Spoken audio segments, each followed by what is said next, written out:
What is up, all day Auras, and welcome back to another video and another vlog. It's the first vlog of 2021, which to me just sounds very futuristic to be saying. But anyway, kicking the day off, not as usual, but definitely the usual sunrise. We're in for a city swim today, and the reason I'm hemmed into this corner is that there's quite a bit of a wind and it is very Baltic. So my hands are already freezing and I'm trying to preserve as much heat as possible for the inevitable sea swim. So a quick tip for you if you are doing some cold exposure and struggling a little bit to stay in longer, mainly because you lose feeling in your hands or your feet, and at the end of the day hands and feet are extremities and you kind of want to protect them a little bit, especially when it starts getting really cold in the water or you're trying to push how long you can stay in. So I did notice that when I had wetsuit gloves on, my hands are warm, I can easily stay in way longer. Option number two, and this is from my friend David, who I often train with, David Hilson. Clasp your hands together and have them outside of the water. So if you're in an ice bath, for example, just sit with your hands above the water, clasped like this, nice and strong, and then keep that bond going and keep your breathing going, and your swim time should increase as well. You don't want to let your hands being painfully cold affect your enjoyment of sitting in some cold water.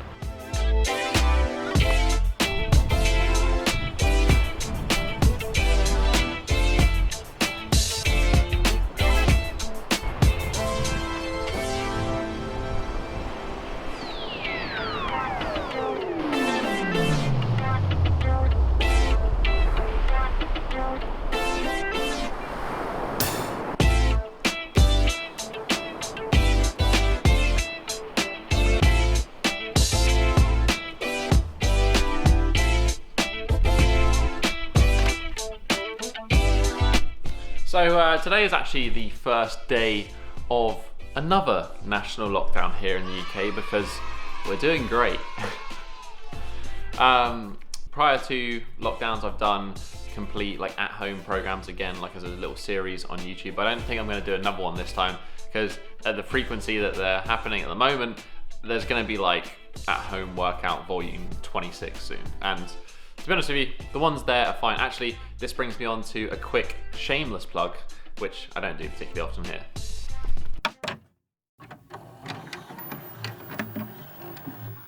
Are you fed up of having less flexibility than a wooden plank? Have you run out of children to sacrifice in order to get more pull-ups and still seeing no results? Do you ever walk around and look at your feet and realize how stupid they are and how much life would be better off if you could walk around on your hands? Well, now you can. With my all new Tribe app, we got programs for absolutely everything, whether it's flexibility, strength, or handstands. As I said, we've got you covered for just one monthly subscription. At the moment, I'm running an offer in which you can get your first month for half price. That's just $7.50 for your first month to access everything, and you can pay for your entire first year for just $99, which is an absolute steal, by the way. Also, if you don't want to spend any money and you're a bit tight on cash, then I've also got some programs for you. The fat loss and the at-home programs are completely free for everyone to use to help you out, whether you're trying to get a little bit healthier, whether you're trying to stay healthy at home and keep on training, and there's also a whole bunch of free workouts in the app. So if you haven't already, make sure you go check out Tribe. The link is in the description down below, and if you want to sign up with the New Year's offer, it ends on Friday the 9th. Back to the vlog. Right, so I'm not going to bitch and moan too much about not having access to a gym because, there's worse things going on in the world. But it is frustrating, especially when it's 2 or 3 degrees. It's freaking cold. But still got to keep showing up. That's the main thing. Keep things ticking over, control the things you can control, let go of the ones that you can't. So today I'm doing a leg session. At the moment I'm doing supposedly heavy deadlifts, some back extension stuff, some other work. Obviously I can't do that, and it's pretty hard to work towards those end goals of that 150 kilo squat, 200 kg deadlifts when all I have in my possession is 2 15 kilo dumbbells.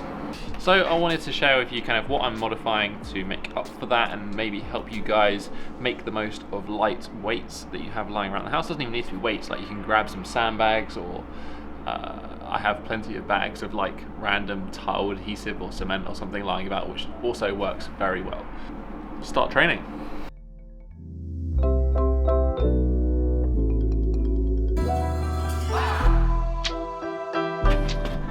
Also, if you notice I have random crap all over my joggers, it's because these are my DIY ones. I have literally none that I haven't washed and I'm being lazy.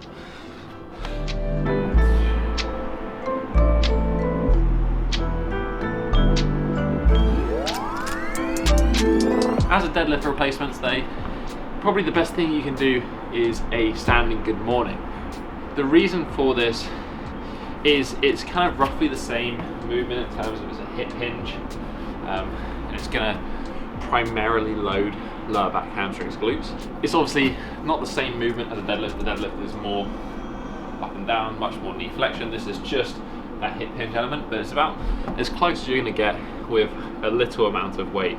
Similar to the Romanian deadlift, but with the Romanian deadlift the weight is quite in our advantage. So by placing the weight on or close to the top of our neck, it makes the lever longer, it makes the intensity relatively harder. Also a fantastic exercise for developing hamstring flexibility as well. So there's that. I'm just going to put all the weight on that I have and do sets of whatever is hard.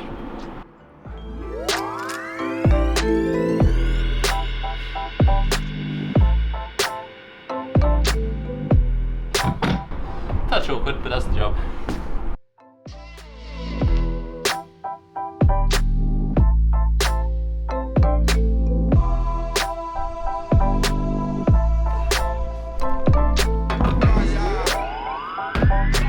I actually built this bench like back in summer just to like sit on out here. It's genuinely been one of the most useful bits of training equipment I've had, just lying around with all these lockdowns. Great for step ups, great for back extension, and it probably cost me all of about 30 quid to make.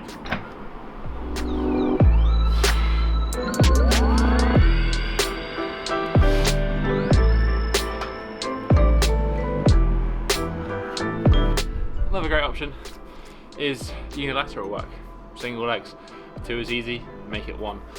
Single leg back extensions is because if you think about the good morning, as we fold forward, the hardest point of the movement is when the hips are hinged at that 90-degree angle. But it gets easier as we go back up. When we take the back extension, it's hardest in the straight position, it gets easier as we go to 90. So by doing both these movements, we're training both ends of that strength curve, so top and bottom. So when we do our session, it's a complete training of that hip hinge strength curve.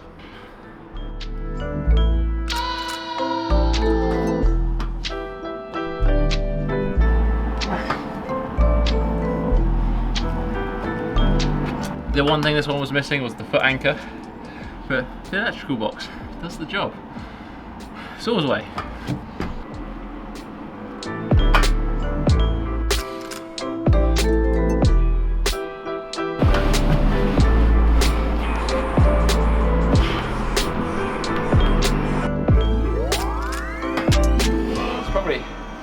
More of a trunk conditioning session than it is a lower body session at this point. Right, so that's the main bulk of the strength session. You may have 2 questions now. One is, why was there no quad work? And that is because my quads are my weakness. It's my hamstrings, my glutes, my posterior chain, my lower back. So working on just that, you don't need quad work if that's your weakness. You need to work on your weak points. So I'm doing quite a bit of prep at the moment, just thinking, long-term thinking, lots more work on the posterior chain, because that's probably what's been neglected most with doing predominantly bodyweight training for lower body stuff. Point 2 about where's the flexibility work? Well, it's kind of built into the main session. Good mornings are a fantastic mobility exercise. And then some lateral flexion stuff, again, that's kind of important for my arm handstand stuff. Now is when the mobility happens. But doing normal training outside is fine when it's like 2 or 3 degrees. Doing mobility training outside is okay for the first set when you're still warm, but you don't stay warm like normal training or mobility stuff. So I'm gonna go back inside, and today is front splits. Right, we're gonna start by testing my front split. I'm then gonna do my drills, and then I'm gonna finish with some front split work at the end and see the gains made in the session. My front split has been better in the past. It's got worse in the last couple of years because I haven't trained it. So this year, as I've mentioned in my goals video, I just want to kind of have it back to being flat again.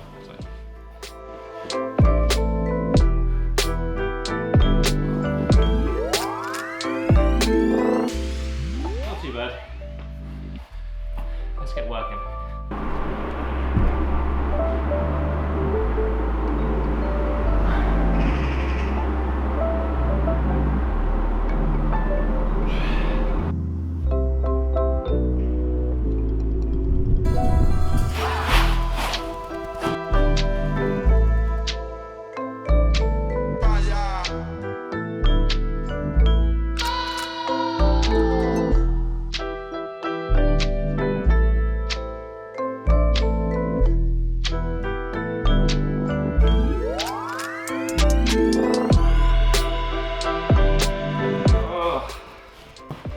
used to think that middle splits was the worst, but definitely since getting back into front split training, it's all kinds of suffering more.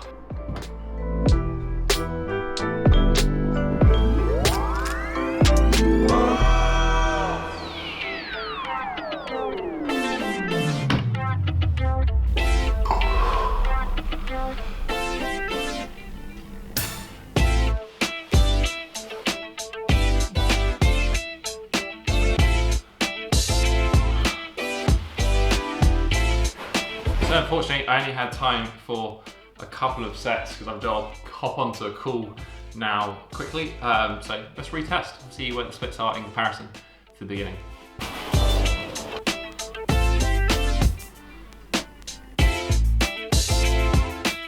Not bad, bit of an improvement. I'm actually supposed to do some sets there and stay there for like a minute, but I just haven't got time. So I might have to do it on tonight. So let's wrap this one up. Today's session, pretty solid session, and to be honest with you, very simple, and good training should be simple.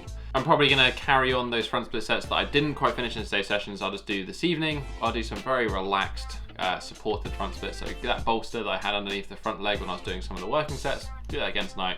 Just to kind of sit in a position, don't fidget, just sit, breathe, and feel that stretch sensation dissipate. My front splits have made quite a bit of progress in the 2 sessions that I've done this year already, and because it's something that I already have achieved in the past, I know it's going to come back quickly. The challenge will be creating a short, minimal routine to maintain and keep that flexibility really constant this year. I just wanted to end with a couple of notes when it comes to lower body training. As I mentioned, today's session was simple. It was literally 3-4 exercises and that was it. And to be honest with you, I found that over the years of learning and working with people that this is what works best for lower body. You can think of it as lower body is dumb and upper body is smart. Lower body, squat and deadlift, and you're kind of sorted. You just need to lift heavy and go hard, basically. When it comes to upper body, there's more nuance and there's more complexity involved with the scapula. And you need to mix things up in different ways and focusing on developing different pathways to really maximize the most strength. But yeah, as I said, lower body's kind of simple, with some few niche ideas when it comes to developing those weak points, which, as I said, for me, are that posterior chain. So that's basically all I'm doing at the moment. I've kind of also got a subtle goal of doing a full natural hamstring curl, but that is definitely for a later date. Right, as always, guys, I hope you found this video useful. If you did, you know what to do, hit that thumbs up button and support the channel. If you have any questions about today's video, you just want to chime in, leave your 2 cents on things, I'd love to hear it, and maybe how you're getting on with the start of 2020. Let me know in the comment section. Wait, 2021? Let me know in the comment section down below. Right next to it as well is the subscribe button if you want to join the Bodyweight Warrior tribe. But that's basically been it for this week, guys. I'll catch you in the next episode. Have a strong week and